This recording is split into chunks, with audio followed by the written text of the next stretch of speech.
You are listening to Eat Meat Sparingly, a word of wisdom podcast. I am your host, Allie Essig.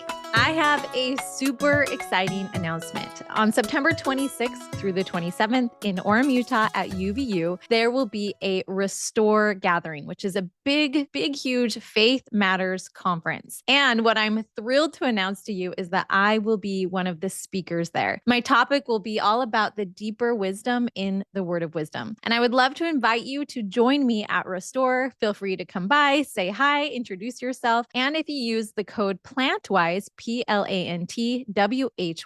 you will get 10% off your tickets. All you need to do is go to faithmatters.org to snag them. The earlier, the better. And this is, again, a Faith Matters gathering that will be centered on restoring faith, belonging, and wholeness. I would love for you to join me, so check it out. All right, today's episode is all about emotional eating. We know exactly what to do. We know what to eat to live a healthier life. Most of us don't need to be told that you should follow this exact diet. We all know that fruits and vegetables are good for us. We all know that the less processed food we eat, the better off we are. But why can't we do it? Why is it that at the end of the night, we just want cookies and ice cream? Why is it that it's so much easier to just grab something fast, like a packaged snack, instead of cut up some veggies and dip them in hummus? What's going on the deeper level? So I want to first just ask the question, what is emotional eating? And it really is just defined as simply as eating when you're not actually hungry. That's all it is.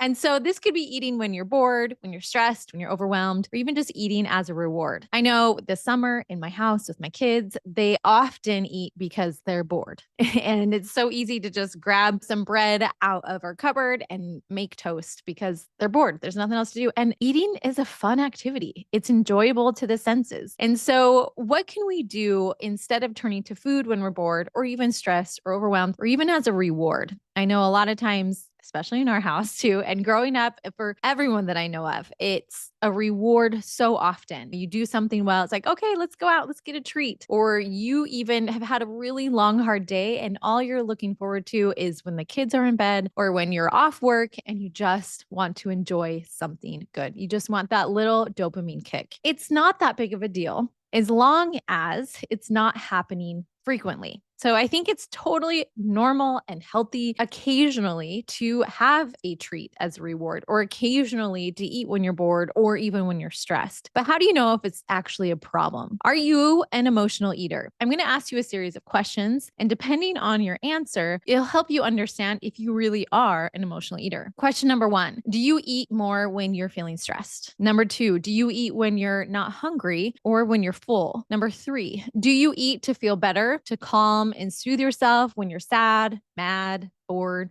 anxious? Is food your best friend that's always there for you when you just need a little pick-me-up? Do you reward yourself with food? Do you regularly eat until you've stuffed yourself? Does food make you feel safe? Do you feel like food is a friend? Do you feel powerless or out of control around food? And do you eat when you're bored? Now, again, I want to repeat that most people do have some aspect of emotional eating, and that's okay. There's nothing wrong with that. It only becomes a problem when this is our primary way to cope, okay? So if every single time you're bored, you turn to food, or if literally food is your friend and instead of turning to a friend, you turn to food first, and you turn to food to feel better instead of taking a nap, instead of calming or soothing yourself, going for a walk. When you're sad or mad or anxious, you grab food instead of even praying. Or do you always grab food when you're stressed? And you've gotten to the point where you honestly may feel a little powerless or out of control when you are eating food because you just are literally trying to numb or stuff down emotions. When this becomes our primary way to cope, it can be detrimental to our health. And it doesn't matter if you're eating the healthiest foods around. It doesn't matter if you're eating meat sparingly, if you're vegan, if you're flexitarian, if you're fruitarian, whatever it is. It does not matter. What matters is addressing these deeper underlying issues. And in order to do that, today I want to talk about the 4 A's. In order to go beyond emotional eating, we first need to be aware of when we're doing it. And then number 2, accept that we're doing it. And number 3, allow those feelings, allow those emotions to come instead of turning to food. And we do that by number 4, making small little adjustments. I'm here to help you actually make the changes, not only just recognize when you're emotionally eating, but give you the tools that will help you through the process. So let's start with number 1, going beyond emotional eating with awareness. We need to be aware of when it is that we are emotionally eating. And eating can just be one of many ways that we used to cope. But again, when it's the first impulse, when you're just trying to cope. And so the first thing you do is go to the pantry. The first thing you do is go to the refrigerator. When you're stressed, upset, angry, bored, then you get stuck in this vicious cycle where the real feeling or problem is never actually addressed. And it's actually called an emotional eating cycle. It is a very common thing that something happens that upsets you, and then you feel this overwhelming urge to eat. And then you eat more than you know you should. And then you feel guilty and powerless over food. So then again, the next time something happens, you eat, and it just goes on and on and on. It's a terrible, terrible cycle. And it's so important to understand the difference between emotional hunger and physical hunger. Emotional hunger cannot be filled with food. Eating can give you a temporary sense of relief, but most feel worse due to the lack of control that overeating can easily occur. And this can spiral into negative self-talk and lack of self-compassion and shame, which compounds the problem. Emotional eating is, again, this vicious cycle, and it can lead to significant health issues that impact your mental and physical health. So it's important to be cognizant of this cycle, to take the steps to learn how to break the cycle. And awareness can really be uncomfortable. It can really be uncomfortable to sit in feelings of shame, humiliation, self-loathing. But this is where healing begins. This is where it begins to recognize when this is emotional hunger and not true physical hunger. So how do you do that? How do you do that? Well, emotional hunger is instantaneous. It feels overwhelming. It feels urgent. You crave specific comfort foods to satiate you. And there's no limit on when you are done, right? Like it can easily lead to overeating. And a lot of times the specific foods that you're craving are based solely on texture, on taste, on smell, rather than just considering your physical cues of hunger, rather than just like, I just need to feel full. It's more, I need chocolate. I need pizza. I need something that is going to give me a dopamine hit. That's what happens when we're emotionally hungry. Now, physical hunger is more of a gradual sense of hunger. It doesn't demand instant satisfaction when someone is aware of their hunger scale. Anything sounds good. No specific foods. You're like, in fact, the best example of this is when I go to the park with my kids and I pack a lunch. I can pack the healthiest things in the world because if I'm hungry out away from home and this is the only food that I have, I will eat it. I will eat it. If it's an orange or an apple or a sandwich and carrots and hummus, like I'll eat it because I'm starving. And I know that that will solve my physical hunger. It doesn't matter what you're eating. Anything sounds good. No specific foods. And you're more aware of fullness. You're more aware of those physical cues. You'll stop eating when you are not physically hungry anymore, especially if the foods are like carrots and hummus or even oranges or something as simple as an apple. I also like to think of it as a lot of times when you're choosing these natural foods. In fact, one of the listeners actually reached out to me and told me this when I was talking about the deeper wisdom and the word of wisdom, and how as a mother is nursing their child, the newborn child is hungry and then is nursing, pulls away when they're full. Like they know how to listen to those physical cues. They're like, okay, I'm full. It's not often that a little baby will overeat, and they can tell when their body's full. And that's what happens when we eat natural foods found on this earth, like apples and oranges and carrots and all of these plants. We tend to not emotionally overeat on broccoli. We're not going to emotionally overeat on these natural foods. They also don't give us that big, huge dopamine hit, right? And so it's why we don't overeat them. In fact, a lot of the times the foods that we're choosing for comfort are the foods that too much of it can really be detrimental to our health. So it's really important that we identify our emotional eating triggers, like what situation, places, or feelings that we are exposed to that lead us to turning to food for comfort. And it's important to remember the strong feelings, positive or negative. They can be positive too, that evoke someone to turn to food to either find comfort or just reward themselves.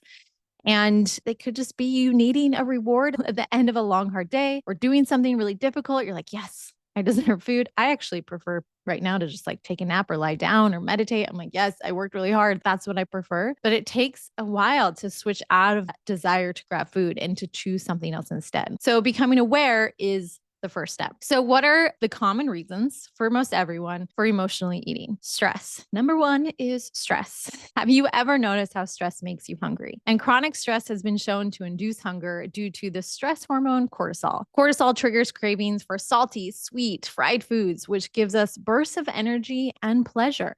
Yeah. Another very common reason why we emotionally eat is because we're silencing or just stuffing down difficult emotions. Eating can be a temporary way to silence or stuff down these uncomfortable emotions like anger, fear, sadness, anxiety, loneliness, resentment, shame. And food becomes a distraction or a way to numb ourselves or just take the edge off of these feelings, which are often an indicator of something that is unresolved within yourself and has not been consciously made aware yet. Emotions are like tunnels. They need to go through a tunnel. They're like waves. The emotions come and we need to let the wave lift us up and take us where it needs to go. It's like when I'm in labor and I have the labor pain, I want to like resist it. In fact, during my very first labor with my daughter and even my second labor, every time I got a labor contraction, I just would flex my muscles. I was a fitness instructor. I'm like, this is what you do. When it's hard, you just flex everything in your body. But I actually needed to do the opposite. I needed to relax every single muscle. I needed to let these pains and contractions move me to where I needed to go. And where my body needed to go was to get this baby out. And it was going to be painful and difficult, but I needed to ride the wave of those contractions. And that's why with my first couple of kids, I couldn't do it naturally without medication. And it was finally when I got the epidural that my body finally would relax and allow the baby to come out. So I wasn't in labor for 27+ hours, which was my first two births. But later on, when I learned that with baby number 3 and baby number 4, that it was like, oh, that's what I'm supposed to relax through them. And the births were a lot quicker. In fact, baby number 4, she literally, she came so fast. I barely made it to the hospital. I was like walking and running into the emergency room, like the baby's got my filler coming now. And sure enough, they hurried and put me on a bed and they're like, oh, yep, there's her head.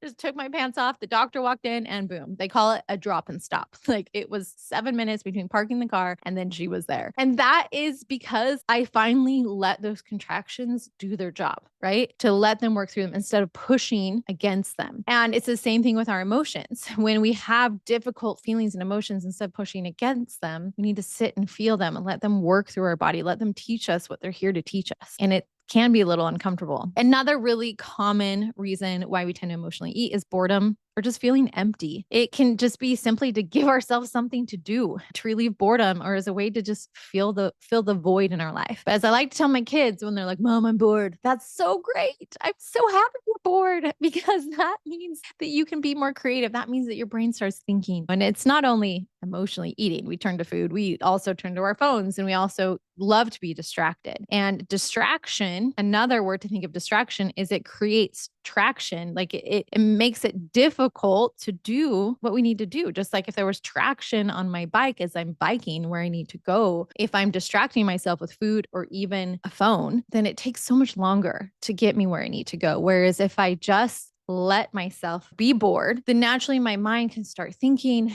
can free itself of the extra anxiety and stress. Just be bored, right? It's okay. It's okay to be bored and it's okay to feel unfulfilled and empty. It's okay that you aren't occupying your mouth with food or just your time with food. In the moment, it does fill you up. It distracts you from the underlying feelings of purposelessness and dissatisfaction with your life. But how about instead of filling a bucket that has holes in the bottom of it, which is what we do with our phones, social media, or with food, that we find things that will fill our bucket. Maybe it's just reading a book. Maybe it's just finding a really good book to read. And it could be just calling a friend, going for a walk, something that actually fills the bucket and not you endlessly trying to fill this bucket that has holes in the bottom of it. Other common triggers are just habit. We're just in the habit of doing it, right? In fact, there's a famous study. It's called the stale popcorn study, where they took individuals who had the habit of eating popcorn at a movie theater. And then they had another control group that did not have the habit of eating popcorn at the movie theater. And they put them all together in one movie theater and gave them stale popcorn. Well, guess what happened? The group of individuals who already had the habit of eating popcorn at the movie theater ate all of the stale popcorn. And then the other group who did not have the habit of eating popcorn in the movie theater did not eat the stale popcorn. It actually was like, no, this is gross. And so a lot of times we do things just out of habit. But here's the fascinating part about this study is they did it again, but this time they said, everyone, here's popcorn, here's the movie, but there's only one rule. You have to eat the popcorn with your non-dominant hand. So the hand that you usually don't use to eat popcorn. So they went to the movie theater and guess what happened? Even the people who habitually would be eating popcorn at the movie and would eat the stale popcorn anyway, they actually did not eat the stale popcorn or as much, right? They maybe had a little bit, but they didn't eat it. It broke the habit using your non-dominant hand, something so small, so simple. And maybe that's something that we can do in our life. Of course, the other group still didn't eat the popcorn because they weren't in the habit. But if you already have a habit of every time you drive by your favorite store, right? Maybe you can't use your credit card. You have to use cash. Maybe you have to just start driving down a different road so that you're not exposed to that cookie shop that you used to go to every time. What is it that you can do to switch up your habit? It's more important than the act itself is just something as simple as maybe even only eating popcorn during a movie night with your non-dominant hand or with one eye open. I don't know, whatever it is that you can think of. But a lot of times the habits are formed from childhood. Maybe your family would reward you with good behavior like ice cream or take you out to pizza when you had a good report card or serve you sweets when you were feeling sad. I know for us, it was like every Sunday dinner, we had our treat and I still do that today because that was a habit and it was something I look forward to. Again, if it's just on Sundays, I'm not worried about it. But if it was every night, it would be something that I'd have to look into.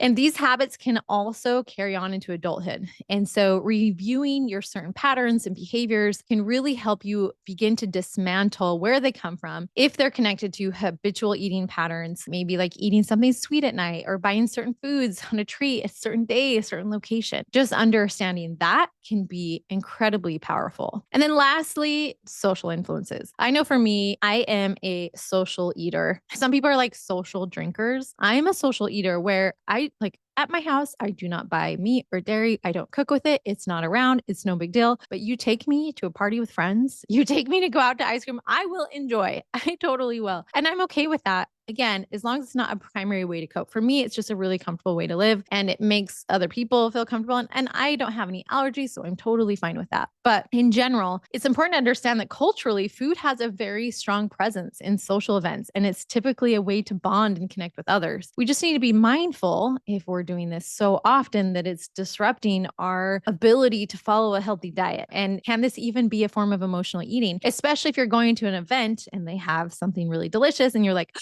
FOMO. If I don't eat this now, I'm never going to have it again. Sister so-and-so, she brought her cookies. And if I don't eat them now, I don't know when I'm going to have them again. And we tend to overeat. That's when it can be an issue instead of like, oh yeah, I love these cookies. They're so good. It's that FOMO, that fear of missing out. We overconsume, we overeat because we feel like we don't have it now. It's a scarcity. We're never going to have that option again. So we feel obligated or pressured to eat more than we typically would due to FOMO, to nerves, to encouragement from others. How many times I know on my mission, I'd be eating something or not wanting to eat something, but it's like, here, eat more, right? Encouragement from others. That overabundance of food can always kick into our even scarcity mentality. Again, just recognizing when this happens. And once you've recognized it, here's my biggest tip. Because again, I want this podcast episode to be something that you can take away and be like, okay, I'm going to apply these tips. So my biggest tip is our second A that we're going to talk about today, which is acceptance. Accept it. It's okay. Instead of turning to shame or blame, we're just going to add, and it's okay at the end of a sentence. That's all we need to do. Yes, I recognize that I get the scarcity mentality when sister so-and-so brings her cookies to the word potluck, and it's okay. And it's okay. Because the reason why it's so important to say, and it's okay, and to be okay with it, because awareness is like 80% of this. If we just pretend like it's not even there, we're never going to change. So to be aware. And then 2, resisting it won't change it. We can't hate ourselves to change. We have to love ourselves to change. It really is the most powerful way to change. How did Christ help people change? Out of love. He didn't shame them or blame them, or make them feel terrible about themselves. He loved them. He saw the future potential in them. And so again, resisting it won't change it. Willpower and resistance alone will never work to overcome emotional eating. You have to practice acceptance before you can change towards our higher desires. How can we get past these habits and these thoughts? It's really through self-compassion. The individuals that are emotionally resilient, those who are so resilient to so many things coming, have a high level of self-compassion. This means looking at our habits and thoughts without judgment and being curious about them. The automatic response to emotions is reacting, resisting, avoiding. But when we do that, we're judgmental, and we cannot change from a place of judgment. And so it really is just being curious. As soon as we're curious, like, it's okay that I do that, but I wonder why I do that. Like, I wonder why I have this scarcity mentality about sister so-and-so's cookies at our ward potluck. I wonder why. Interesting. That's interesting. And then as you are curious and you wonder why it is that you do tend to eat when you're bored or stressed or whatever, that's where you start to change, being curious. But as soon as you are judgmental, as soon as you react or resist or avoid, then judgment comes to play. And you cannot have curiosity and judgment necessarily at the same time. So you have to choose one. Which one is more powerful? Which one is more loving? Which one is more effective? It's going to be curiosity. Just say, it's okay. And step 2, I wonder why. I wonder why I do that. So again, we recognize that we're doing it. We say, it's okay that I'm doing this. And then we ask, I wonder why. Now that moves us on to our third A, which is allowance. So then we learn to unlearn. It's an opportunity to allow for unanswered urges. So instead of just, we have this impulse and a reaction, instead of just going from A to B, like, oh, trigger, and then response, we give ourselves space. Right? There's always that quote, I think it's from Einstein, that it's between a stimulus, and if we give ourselves space between stimulus and response, that's where we can change. So we need to give ourselves a little bit more space. We need to allow more space between the stimulus and the response, and allow for unanswered urges. Instead of resisting it, instead of telling us we can't do this, we just say, it's okay that I have this. I wonder why. And I'm going to wait a few minutes before I dig into sister so-and-so's cookies, right? So how can we allow our urges to pass through us and cause that minimal havoc? Well, a really common life coaching method is to just describe how that urge feels in your body. Just be like, for me, honestly, I always want something sweet after lunch and dinner because I hate the taste of like salty food in my mouth. I don't know, like just being curious about it, right? And describe how it feels in my body is like, I want something sweet because I just want to like reset my palate. And I like the taste of sweet instead of my salty dinner. But maybe it's something deeper than that. Maybe you're trying to solve something as you are caring for yourself in this process. Ask yourself, what's coming up for me when I am allowing this impulse instead of going straight to it? What is it that's coming up for me? Get curious about these desires and impulses. Let the thoughts float around you. Make no effort to stifle or push them away, even if they are uncomfortable. Then tell yourself, yes, okay, I want that. But today I'm choosing not to. Or for the next 10 minutes, I'm choosing not to. You can come from sufficiency. Be like, I can have it anytime I want. There's store-bought brownies over there. I can go to the store and buy brownies anytime I want. In fact, I was at a girls' trip and we went with this professional pastry chef. One of my friends is a professional pastry chef and she made the most delicious cookies. And one of the other girls on the girls' trip, she would make them literally every night. They were so good. And I would watch her. She would hardly ever eat them. Maybe have a little bit here and there. But we asked her, it's like, how do you not just eat these all the time? And she's like, well, because I can make them whenever I want. Like she came from a place of sufficiency, not scarcity. And that is huge. That is so powerful. It's like, oh, I can make them whenever I want. I don't feel like I have to overindulge right now. And so when you can get to that point, when you can answer these desires another time, but right now choose something else, that is so, so powerful. And a stepping stone to get to that point is just waiting 10 minutes. It's called just the 10-minute rule. That's all it is. You shift your mindset from I can't or I'm not allowed to merely choosing to wait.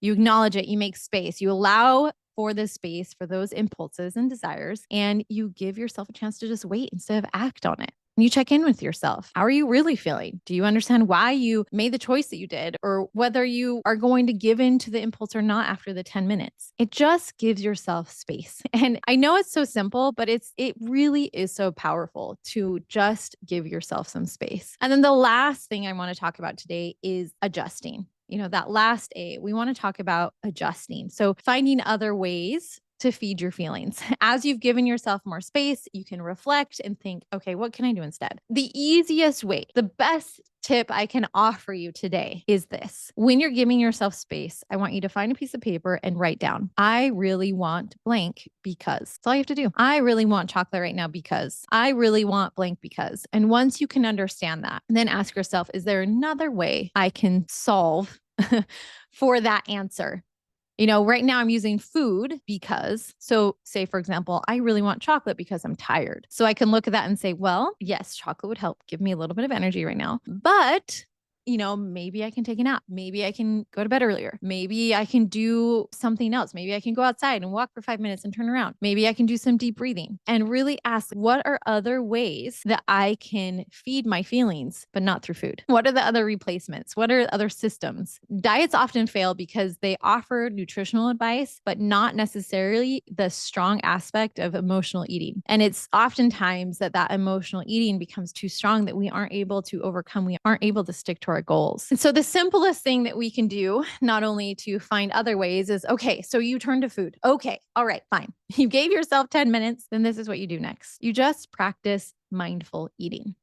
You minimize distractions. You're completely present while you eat. You turn off your screens. You don't eat while you're driving. You don't eat while you're reading. You don't watch anything. You just eat. You smell it. You think all of the five senses as you're eating that food. What does this smell like? What does this taste like? Enjoy, slow down. Enjoy the act of eating. If you're going to choose food, then enjoy every single second. There's many times where I'll have a treat and I will go outside where my kids are not around and I'll sit on my front porch and I'll just enjoy it. My mom used to drink orange juice in the mornings and I would see her go outside on her front porch and just sit there, enjoy the sunlight and drink orange juice. I always loved that about her. I loved her just being in the moment. And I find myself doing the same thing of just enjoying. This is what it's like to be able to eat whatever you want in 2025.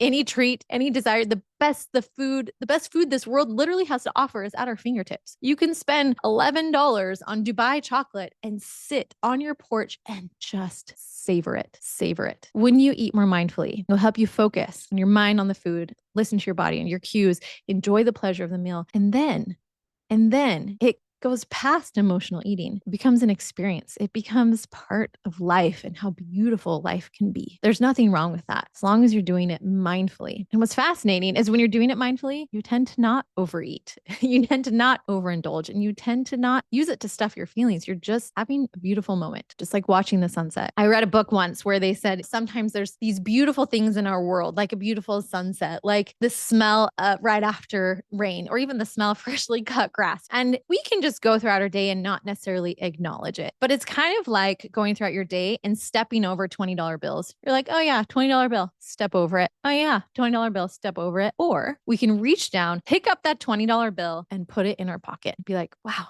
thanks. Thanks for this $20 bill.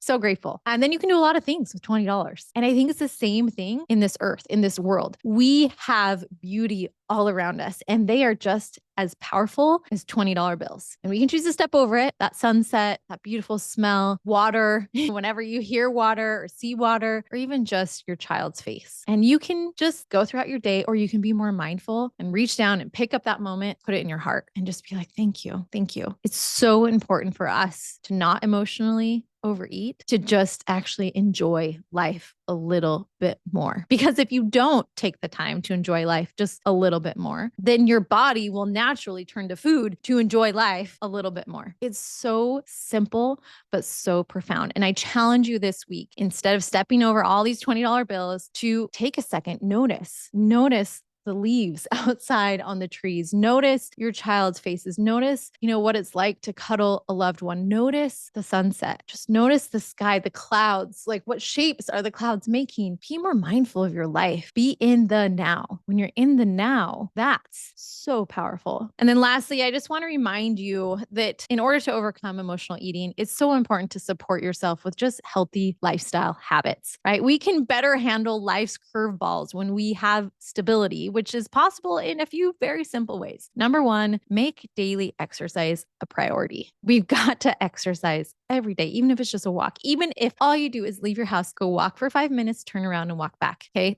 At least do that, minimal, but that's a treat. Your body will start to crave it. In fact, I when I meet other people who don't exercise, I'm like, what? How do you not exercise? It's the best part of my day because of how I feel afterwards. It's better than any piece of chocolate or treat. That high. And again, that goes back to being mindful about it, because you need it then not only exercise, but recognize how good you feel. Whenever I teach a Pilates class, at the end of the class, I'm like, everyone, guys, just for a second, recognize how good this feels. This feels so good. This feels so good. Make exercise a priority. Aim for 8 hours of sleep. 7 or 8, depending on you. And guess what? If you don't get enough sleep, then take a nap. I'm a big napper because sometimes I stay up too late working, or kids interrupt me, or what's going on. And so if I don't get 7 hours of sleep, I will nap. I will add it up so that overall, I'm getting at least my 7 hours. Make time for relaxation. One of the huge reasons why we emotionally eat is because we are constantly in fight or flight. Our nervous system is constantly in fight or flight. And when you eat, it automatically puts us in the parasympathetic nervous system, that fight or flight, right? The sympathetic nervous system, and then the rest and digest. So when you're digesting, then you're resting, then it calms down your nervous system. But guess what? You can choose to rest instead of digest to calm your nervous system. And if you don't make time for it, then your body will crave and grab the food and kind of force you to make time for it by eating and digesting. You need to calm down. We cannot live in this world where we're constantly over anxious, overtired, overworking. It's not a fight or flight until you die. It's enjoy. We were meant to have joy. Feel more joy. Feel more joy in your life. Allow yourself to feel more joy. Relax. Enjoy a good movie, a good book, or just lay down for 10 minutes. You know what I did right before this podcast episode? I laid down and took a nap because I was tired. My kids are home all summer. There's so much going on. And I'm like, I'm just going to relax for a second because I know that's what my body's telling me to do. And then lastly, connect more with others. Instead of reaching for food, call your friend, send a text, write a thank you note, connect. Connection is so important. Creation is also a really great thing. Anything that you can create, anything that you can make. If you think God made the earth, that's the first thing we know about God, is that he made the earth. He was creating, right? And then he made Adam. And then the next thing was connecting Adam with someone else, because connection, it's creation and connection. Like that's like the basis. If you're bored, how can you create in some way? What can you do? It's amazing. When I had my first child, I made a bunch of hair bows, and I'll never forget, I'm like, I really enjoy making hair bows. It just feels so good, right? It feels so good to create. It feels so good to create. So much better than grabbing food. Yeah. In fact, I miss like those enrichment days, Super Saturday, all of those things we used to do in our church where we'd be creating more. Our souls long to create. So can you create? Can you connect more instead of turning to food? Because that's what we were designed to do. If you need more help and support, make sure to check out the PlantWise membership. We just have, if you like this episode, we have in our membership a 2-week emotional eating reset. This just skims the surface. Literally, this is just like skimming the surface compared to all of the videos that we have all about emotional eating, where you dive deep, you get honest with yourself, you get more truthful to help you accept, right? And allow, and be aware, accept, allow, and adjust, so that you can finally make the changes that you know you need to make. You know what to do. You know what to do already. If you're listening to this podcast, you're probably not some like meat eating carnivore lover type of person. You're probably someone who loves eating plants, but just needs a little more help and support on how to do it. So feel free to reach out. That's what I'm here for. I'd love to help you. We have more support in our membership. You can just try it out, see what it's like, and I'm always there for you. So feel free to reach out. Thanks so much, and I will see you next week, and hopefully at the Restore conference as well. So make sure to grab your tickets using the code PLANTWISE for 10% off. Thank you for listening to Eat Meat Sparingly, a Word of Wisdom podcast. I'm your host, Ali Essig.